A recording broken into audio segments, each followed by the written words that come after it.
ఇర్మియా గ్రంథము 1వ అధ్యాయము 13, 14, 15 వచనాలు మనం చదువుకోవాలి. చదువుకున్నాక నేను మీకు వాటిని వివరిస్తాను. రెండో మారు యెహోవా వాక్కు నాకు ప్రత్యక్షమై నీకేమి కనపడుచున్నదని సెలవీయుగా నేను మసులుచున్న బాణ కనపడుచున్నది, దాని ముఖము ఉత్తర దిక్కునకు తిరిగి ఉన్నదంటేనే అందుకు యెహోవా ఇలాగూ సెలవిచ్చాను, ఉత్తర దిక్కు నుండి కీడు బయలుదేరి ఈ దేశ నివాసులందరి మీదకి వచ్చును. ఇదిగో నేను ఉత్తర దిక్కున ఉన్న రాజ్యముల సర్వ వంశస్థులను పిలిచెదను. వారు వచ్చి ప్రతి వాడును యెరూషలేము గుమ్మములోను యెరూషలేము చుట్టూనున్న ప్రాకారములన్నిటికీ ఎదురుగాను యోధా పట్టణములన్నిటికీ ఎదురుగాను తమ సింహాసనములను స్థాపింతురు. ఇర్మియా గ్రంథం 1వ అధ్యాయం 13, 14, 15 వచనాల్లో దేవుడు ఇర్మియాతో మాట్లాడుతూ అన్నాడు, ఇర్మియా నీకేమి కనపడుచున్నది అన్నాడు. ఆయన చెప్పాడు, మసలుచున్న బాణ కనపడుచున్నది అన్నాడు. ఏం కనపడుతుంది?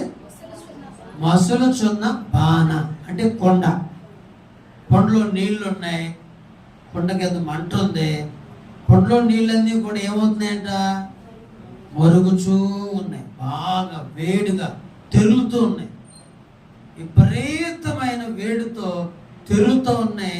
అలాంటి బాణ నాకు కనపడుతుంది అన్నాడు. అంటే అర్థం ఏంటంటే ఇది భయంకరమైన శ్రమలకు, ఉగ్రతకు, తీర్పుకు సాదృశ్యముగా ఉన్నది. మరి ఈ కొండ ఏ దిక్కు వైపు ఉందంట? ఉత్తర దిశ నుండి, అంతేనా?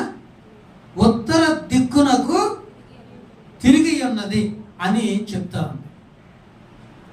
మరి ఈ శ్రమ, ఈ కష్టం ఏ దిక్కు నుండి వస్తుంది అంటే ఉత్తర దిక్కు నుండి వస్తుంది అని దేవుడు చెప్తా ఉన్నాడు. రెండు విషయాలు మీరు అర్థం చేసుకోవాలి. మన భారతదేశాన్ని 2 భాగాలుగా విభజించవచ్చు. ఒక భాగం దక్షిణ భాగం, రెండో భాగం ఉత్తర భాగం. ఉత్తర భాగంలో ఎక్కువ రాష్ట్రాలు ఉన్నాయి, దక్షిణ భాగంలో తక్కువ రాష్ట్రాలు ఉన్నాయి. ఇప్పుడు శ్రమ ఎక్కడి నుంచి వస్తుంది అంటున్నాడు దేవుడు? ఉత్తర దిక్కు నుండి. అంటే అర్థం ఏంటి? ఉత్తర రాష్ట్రాల్లో నుండి దేశం మీదకి శ్రమ రాబోతుంది అని ఇక్కడ దేవుని వాక్యం మనకి తెలియజేస్తా ఉంది. ఇక్కడ వాక్యంలో 14వ వచనంలో ఒక మాట చూడండి. అందుకు యెహోవా ఇలాగూ సెలవిచ్చెను, ఉత్తర దిక్కు నుండి కీడు బయలుదేరి ఈ దేశ నివాసులందరి మీదకి వచ్చును. ఉత్తర దిక్కు నుండి భారతదేశం అంతటి మీదకి కీడు వచ్చును అని రాయబడి ఉంది.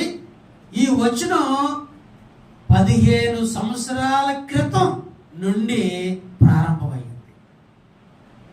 అన్నమాట. జాగ్రత్తగా వినాలి.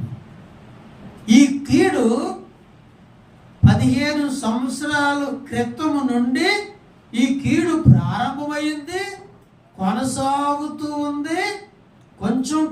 కొంచెంగా తీవ్రతరం దాల్చుతూ ముందుకెళ్తాం. మీకు అర్థం కావడానికి చెప్తాను. ఏంటంటే క్రైస్తవులందరి మీదకి శ్రమ వస్తుంది అని ఇర్మియా చెబుతూ ఈ మాట 15 సంవత్సరాల క్రితం ప్రారంభమయ్యి ఇంకా కొనసాగుతూ ఉంది.